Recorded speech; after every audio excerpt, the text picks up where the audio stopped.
puts the foot on the face of the leprechaun and rubs it in a little bit.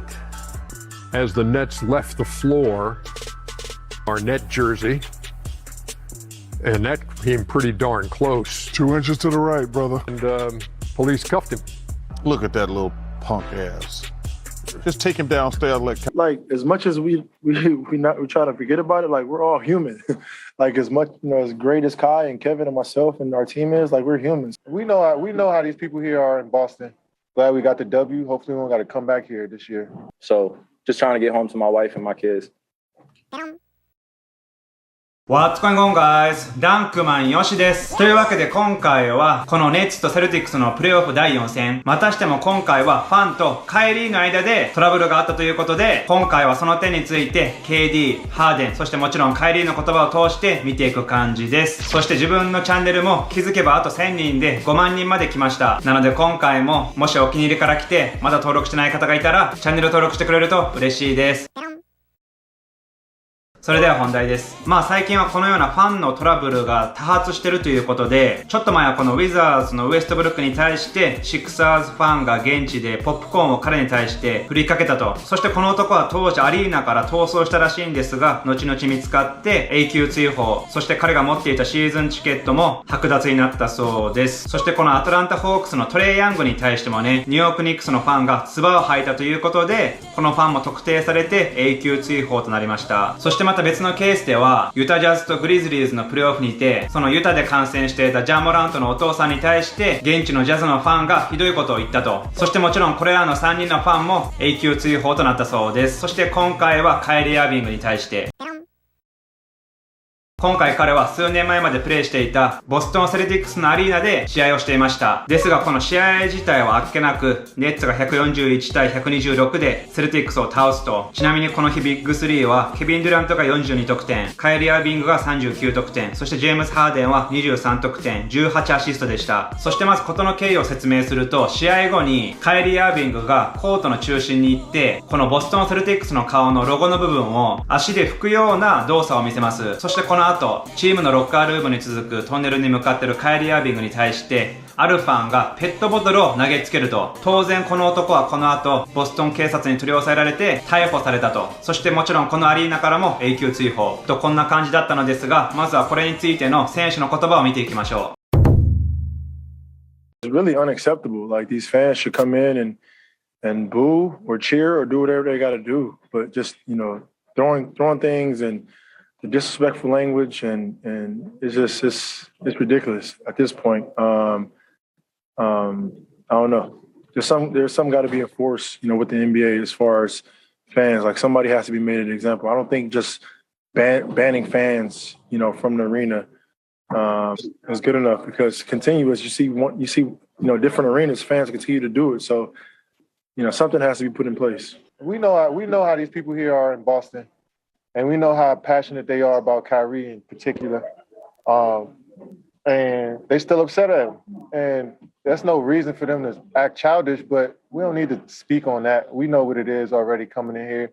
Glad we got the W. Hopefully we don't got to come back here this year. It's unfortunate, that sports has come to a lot of this, kind of crossroads where you're seeing a lot of old ways come up. It's been part of that. It's been that way in history in terms of entertainment and performers in sports for a long period of time, of just underlying racism and just treating people like they're in a human zoo, throwing stuff at people, saying things, there's a certain point where it just gets to be too much. So, I called it out. I just wanted to keep it strictly basketball. And then you just see that people just feel very entitled out here. They pay for the tickets. Great. I'm grateful that they're coming in to watch a great performance, but it's just, we're not at the theater. We're not throwing tomatoes and other random stuff at the people that are performing. It's too much. And it's a reflection on, us as a whole when you have fans acting like that. So, hopefully people learn their lessons from being banned for however many years of being arrested, but, there's always going to be an occasion.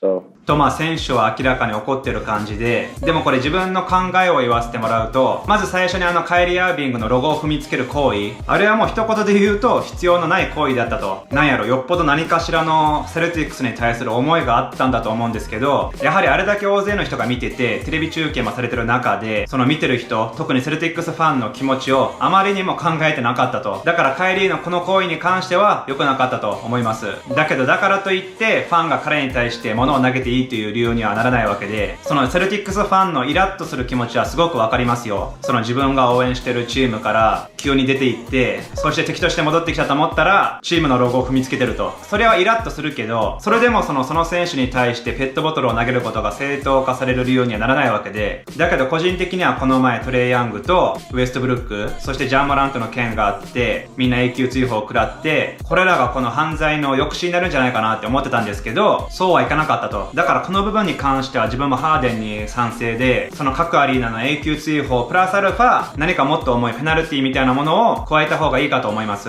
やっぱりそのペナルティの度合いが低いっていうことでやってもいいんじゃないかなって考えるやつもいるわけで、例えば少年法なんかで刑が軽いから未成年が思い切って犯罪するっていうケースもあるし、この短い期間でこれだけもあったのでペナルティもう少し重くした方がいいかと自分は思います。それでは次はこのチームメイトのカイリーに対する話を見ていきましょう。Mental toughness, one of the best I've ever seen. You know, for him, you know, all the emotions or whatever is going through his mind. You know, which I'm sure a million things go through his mind. He goes out there, blocks everything out, and just be himself. And from a guy that probably would say he didn't play his best game in Game 3, came in and just had a killer instinct, killer mentality. And had a will to win Game 4, and it showed. Like he was aggressive, and when Kai's aggressive like that, nobody can guard him, and that gives our team energy as well. So big time effort from him, big time effort from our team. I mean, Kyrie has been through some tough times in his life. That's off the basketball court. So him coming in here, this is sanctuary. No matter what's being said from the stands, he knows that everybody in between those lines respect him, respect who he is as a person and as a player. And his teammates got his back. So he didn't worry about, handling this crowd. I mean, everybody throws insults at every player in this league. You know what I'm saying? So he came out here and wanted to just play better than he did last game, and we did as a unit. Wanted to play better than we did last game, and we came out here and executed. すごいやっぱり KD とハーデンはカイリーのことを心配しとるね。そして KD も言っていたけど、このボストンの人たちがどんな人か知ってると。自分もアメリカ15年いるんですけど、ボストンにだけは行ったことなくて、でもカリフォルニア以外でもオクラホマ、カンザス、ウエストバージニア、あと旅行だったらそれこそワシントン、テキサス、アトランタ、そしてニューヨークにも行ったことあるんですけど、それぞれやっぱ地域によって人が違うんですよね。その同じアメリカ人といえど、多分カリフォルニアはいろんな人たちが混ざってるから、そのヒスパニック、アジア人、そして白人、黒人、慣れてるってこともあって、そんなに偏見を持ってる人は他の州に比べると低いっていう印象ですが、でも他の州になってくると自分は経験上それがすごくわかる方です。その自分に対して偏見を持ってる人、見下してる人はもうすぐ分かってくるんですけど、そういった人たちは確かに地域によって多かったりするから、もしかしたらボストンもそんな感じかもしれんね。というわけで次は選手も人間ということで、選手が訴えかけているので、次はこの点について話を見ていきましょう。Like as much as we try to forget about it, like we're all human. Like as much as great as Kai and Kevin and myself and our team is, like we're human. So we have bad days, whether it's on the court or off the court. Like that's a part of life.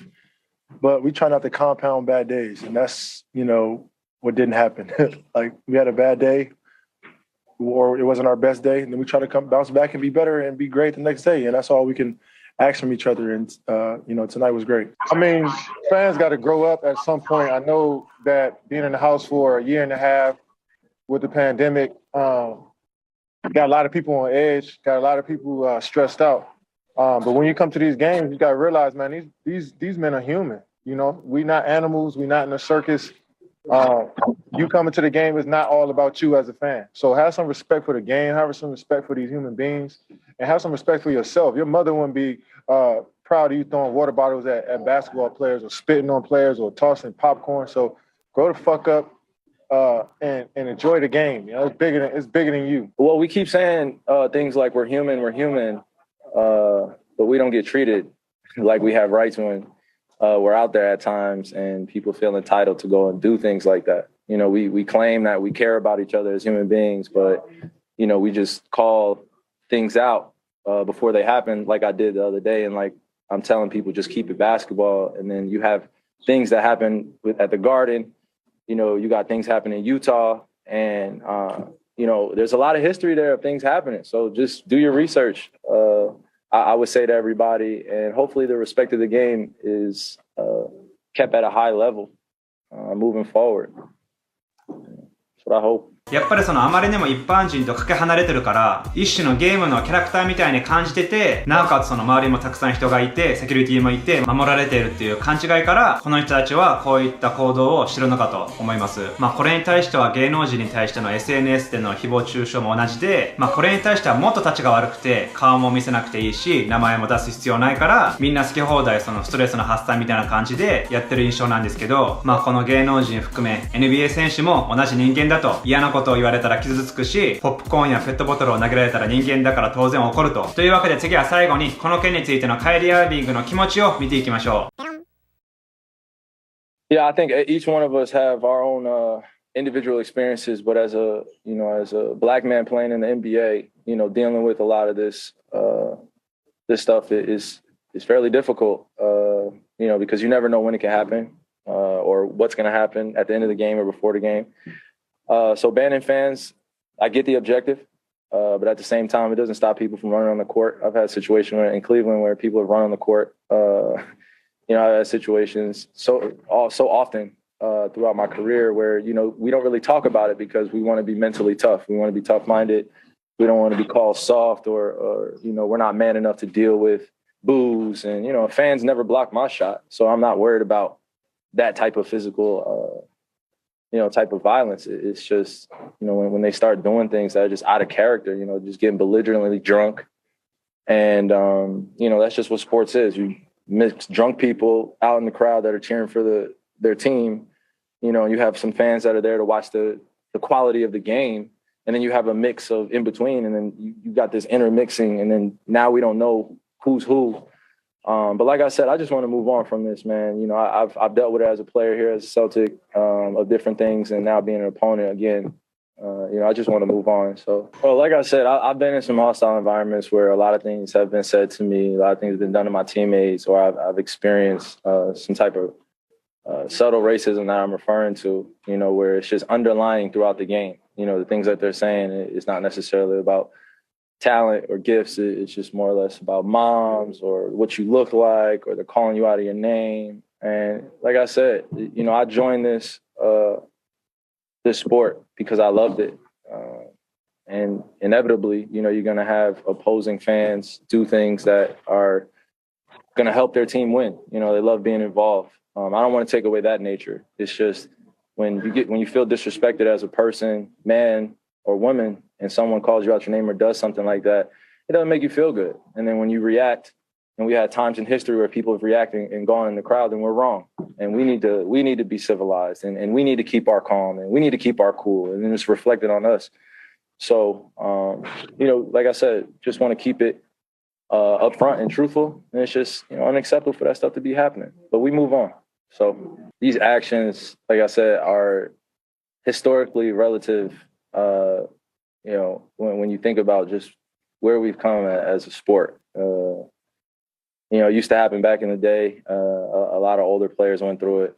And any great person, great entertainer, performer, understands that when you're achieving something bigger than yourself, you know, you're going to have a lot of adversity, animosity, and you just got to figure out a way to deal with it. So tonight, I think we collectively dealt with it. You know, anything could have happened with that water bottle being thrown at me, but, you know, my brothers were surrounded around me. I had people in the crowd. So just trying to get home to my wife and my kids. 早く妻と子供の元に戻りたいっていうことで、なんか顔も疲れてぐったりしとったよね。というわけで今回はカイリー・アービングのペットボトル事件を見ていったのですが、皆さんのこの件に関する感想もコメント欄で教えてください。そしてこの動画を楽しんでもらえたら高評価もお願いします。はい、てな感じで今回以上です。ご視聴ありがとうございました。